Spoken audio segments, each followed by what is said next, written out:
Excellences, Monsieur le bourgmestre, Monsieur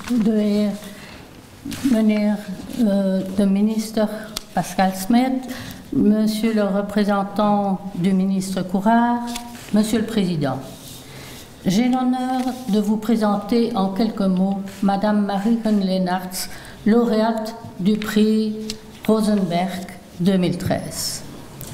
Née à Weert, aux Pays-Bas, elle termine les études secondaires dans sa ville natale, au cours desquelles elle s'est notamment passionnée pour les langues étrangères, anglais, français, allemand.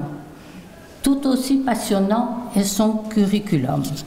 Elle est ainsi, à 16 ans, lauréate du concours européen de langue française organisé par l'Alliance française. En 1999, elle s'inscrit à la faculté de droit de l'Université de Maastricht. Elle termine ce cursus en présentant le droit de la famille nationale socialiste aux Pays-Bas, résistance active, passivité ou collaboration.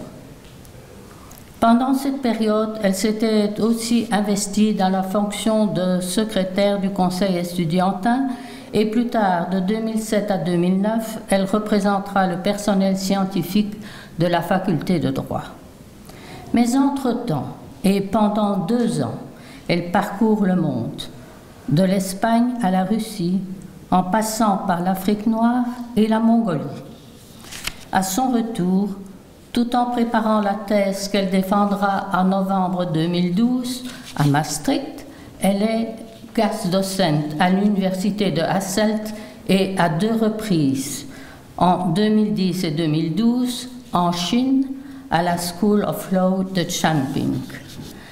Sa thèse, écrite en anglais, faisant l'objet du prix Rosenberg, porte sur le droit de la famille nationale socialiste et dans quelle mesure ce droit a influencé celui du mariage et du divorce en Allemagne et aux Pays-Bas durant la période 1933-1945.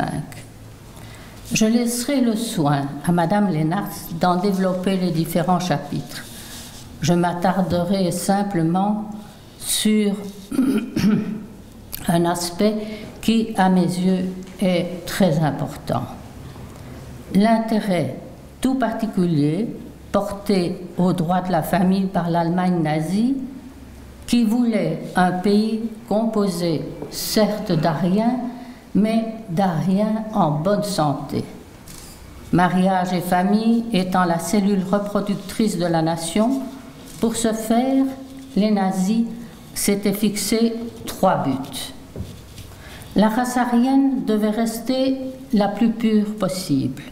Elle devait être maintenue la plus saine possible.